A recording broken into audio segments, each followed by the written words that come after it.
Welcome back to my YouTube channel motivation inspiring dreams. आज हम बात करेंगे एक ऐसे बालक के बारे में जिसे मंद बुद्धि कहा जाता था और स्कूल से यह कहकर निकाल दिया गया कि आपका बच्चा मंद बुद्धि है, जिसका क्लास में दोस्तों ने मजाक उड़ाया। जब वो वयस्क हो गए तब वो कॉलेज में पढ़ाने गए तो उन्हें यह कहकर निकाल दिया गया कि आप अभी कॉलेज में पढ़ाने लायक नहीं हैं। लेकिन उसने हार नहीं मानी और उसने यह साबित कर दिया कि हिम्मत और लगन और परिश्रम के बल पर आप कुछ भी हासिल कर सकते हैं। और एक रात में उसने दुनिया को जीत लिया और वो एक रात में विश्व में प्रसिद्ध हो गए और उन्हें दुनिया जानने लगी। वीडियो में आगे बढ़ने से पहले अभी तक हमारे चैनल मोटिवेशन इंस्पायरिंग ड्रीम्स को अभी तक आपने सब्सक्राइब नहीं किया है तो प्लीज़ सब्सक्राइब कर लीजिए और बेल आइकन को प्रेस कर लीजिए ताकि आने वाले वीडियो आपको सबसे पहले मिले। उस व्यक्ति का नाम है अल्बर्ट आइंस्टीन। हाँ जी दोस्तों, आज अल्बर्ट आइंस्टीन को कौन नहीं जानता। दुनिया भर में सबसे तेज दिमाग वाले व्यक्ति के रूप में उन्हें जाना जाता है। जब अल्बर्ट आइंस्टीन पैदा हुए थे तो सामान्य बच्चों की तुलना में उनका सिर असामान्य रूप से बड़ा था। तब मेडिकल साइंस इतना डेवलप नहीं हुआ था कि इस बड़े सिर का कारण जान सकता। ऐसे में कई लोग असामान्य रूप से बड़े सिर के कारण अल्बर्ट आइंस्टीन को अब नॉर्मल बच्चा समझने लगे थे। आइंस्टीन बड़ी उम्र तक बोल नहीं पाते थे। आइंस्टीन एक शर्मीले बच्चे थे, बहुत बड़ी उम्र तक वे बोल भी नहीं पाते थे। ऐसे में उनके माता पिता भी परेशान रहते थे। 4 साल की उम्र में उन्होंने पहली बार बोलना सीखा था, वो भी आधा अधूरा। 9 साल की उम्र में उन्होंने पूरी तरह से बोलना शुरू किया था। इसके पीछे भी एक दिलचस्प किस्सा है। कहा जाता है कि डिनर के लिए डाइनिंग टेबल पर वे अपनी माँ और पिता के साथ बैठे थे। तभी उन्होंने 9 साल की उम्र में अचानक बोला, सूप बहुत गर्म है। उनके माता पिता इस बात को सुनकर खुश हो गए। चलो लेट ही सही, लेकिन बेटे ने कुछ तो बोला। आइंस्टीन काफी मजाकिया थे।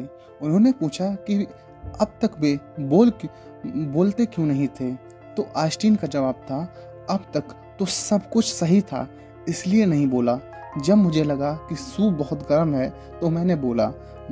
मालूम हो कि आइंस्टीन खुद भी मजाकिया थे और उनकी कई आदतें भी हंसाने वाली थीं। आइंस्टीन को बाल कटवाना बिल्कुल पसंद नहीं था। इतना ही नहीं, वे मोजे भी नहीं पहनते थे। उनका मानना था कि मोजे में छेद हो जाते हैं। ऐसे में इन्हें पहनने की क्या जरूरत है। स्कूल टाइम में उन्हें बेवकूफ बच्चा माना जाता था। आपको जानकर हैरानी होगी कि आइंस्टीन को स्कूल लाइफ में बेवकूफ बच्चों में गिना जाता था। खासकर आइंस्टीन के टीचर ने उन्हें बिल्कुल पसंद नहीं करते थे क्योंकि वह गणित और विज्ञान के अलावा हर विषय में फेल हो जाते थे। टीचर हमेशा उन्हें डांट लगाया करते थे, लेकिन उन पर कोई असर नहीं पड़ता था। कहा जाता है कि बचपन में आइंस्टीन गणित में भी कमजोर थे और टीचर ने उन्हें गणित पढ़ाने से मना भी कर दिया था। तब उनकी माँ ने उन्हें घर पर पढ़ाना शुरू किया। उनमें गणित के लिए ऐसी रुचि जागी कि वो गणित के एक महान गणितज्ञ बन गए। सफलता की वो कहानी जिसने रच दिया इतिहास।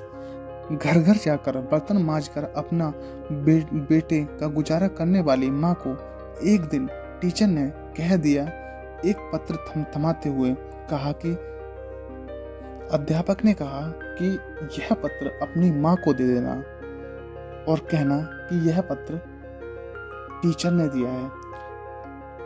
आइंस्टीन जब घर पहुंचे तो उन्होंने अपनी माँ को यह पत्र दिया और बोला, माँ ये पत्र टीचर ने दिया है।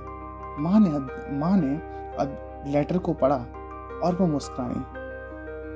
जब आइंस्टीन ने मुस्कुराने का कारण माँ से पूछा तब माँ ने कहा कि बेटा, इसमें लिखा है कि आपका बेटा कक्षा में सबसे होशियार है।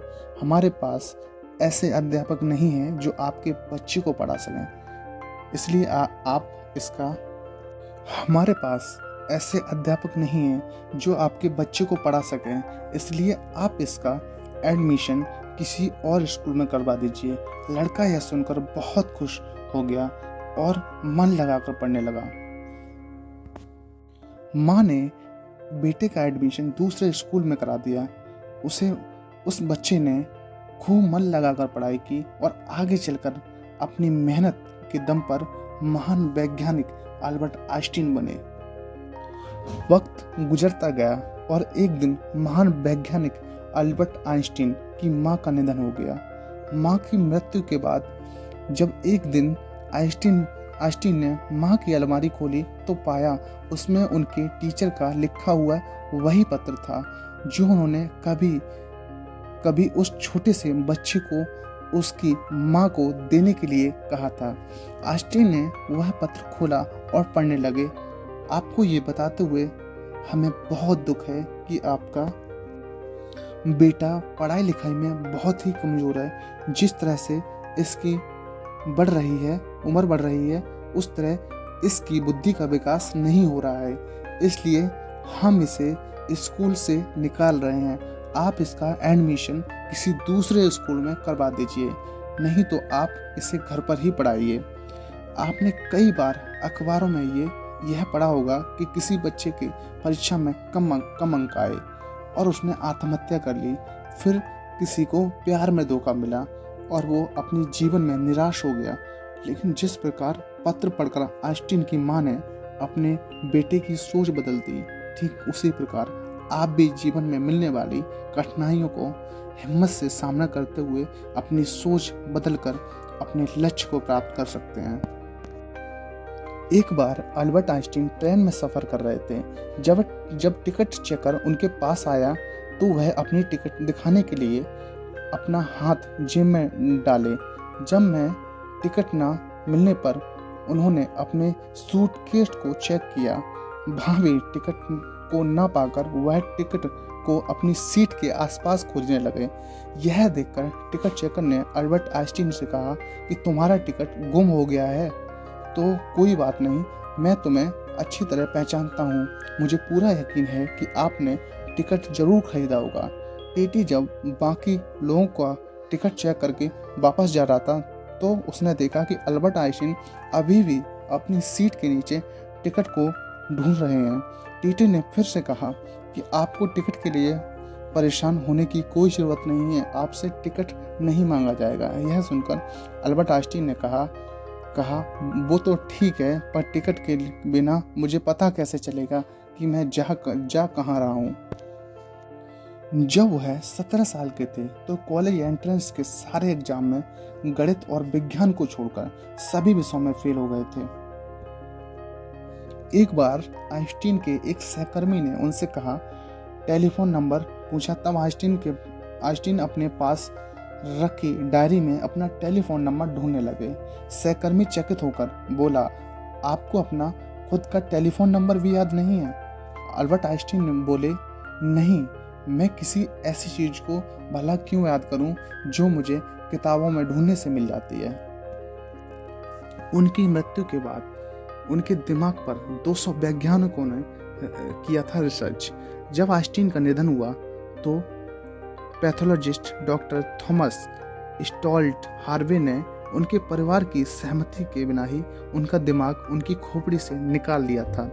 हॉस्पिटल के लाख मना करने के बावजूद इसको नहीं लौटाया, जिन्होंने 20 वर्षों तक ऐसे ही रखा। और 20 वर्षों के बाद आइंस्टीन के बेटे हैस अल्बर्ट की अनुमति के बाद उन्होंने उस पर अध्ययन करना शुरू किया। आपको जानकर हैरानी होगी कि जिस बड़े सिर वाले बच्चे को कभी अबनॉर्मल बच्चा समझा जाता था, उनकी मृत्यु के बाद उसी दिमाग को डॉक्टर थॉमस ने 200 टुकड़ों में अलग अलग करके वैज्ञानिकों को भेजा था। और उनकी रिसर्च से यह साबित हुआ कि एक सामान्य व्यक्ति की तुलना में उनके माइंड में, उनके दिमाग में एक अतिरिक्त सेल थे इसलिए उनका दिमाग जो था वो बड़ा था और ज़्यादा दिमाग मतलब सोचने की ज़्यादा शक्ति थी। अल्बर्ट आइंस्टीन ने सापेक्षता का सिद्धांत दिया था, जिसे हम आज E बराबर mc स्क्वायर के नाम से जानते हैं। E बराबर mc स्क्वायर उन्होंने फॉर्मूला दिया, जिस कारण उन्हें 1921 में नोबेल पुरस्कार से नवाजा था। इस फॉर्मूले ने उन्हें रातों रात विश्व में प्रसिद्ध कर दिया। जो कॉलेज या यूनिवर्सिटी उन्हें पढ़ाने से मना करते थे, वो कॉलेज या यूनिवर्सिटी उन्हें इनविटेशन कार्ड भेजने लगे पढ़ाने के लिए कि आप हमारे यूनिवर्सिटी में आओ और पढ़ाइए। अल्बर्ट आइंस्टीन ने पढ़ाई के दौरान अपने गुरुजी से पूछा था कि गुरुजी, मैं मंदबुद्धि क्यों हूँ? अगर मंदबुद्धि भी हूँ तो मैं आगे कैसे बढ़ सकता हूँ? तो टीचर ने कहा, आप मंदबुद्धि हो, मेहनत ही सफलता की कुंजी है। आप जितनी मेहनत करोगे उतना ही आगे बढ़ोगे।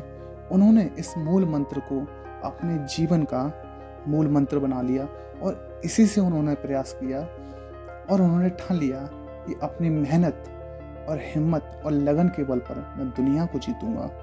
और उन्होंने यह कर दिखाया और उन्होंने अपनी दुनिया को जीत लिया। इसलिए दोस्तों कहा जाता है कि हमें निरंतर प्रयास करते रहना चाहिए और कभी भी हिम्मत नहीं हारना चाहिए। हिम्मत और लगन कभी नहीं छोड़नी चाहिए किसी भी काम में। अगर आपने हिम्मत छोड़ दी और लगन छोड़ दी और परिश्रम को, ये 3 चीज़ें आपके साथ हैं, तो आप किसी भी काम को आसानी से कर सकते हैं। आज के लिए बस इतना ही। अगर आपको वीडियो अच्छी लगी हो तो प्लीज़ इसे लाइक करना ना भूलें और कमेंट करके ज़रूर बताएं कि आपको वीडियो कैसी लगी।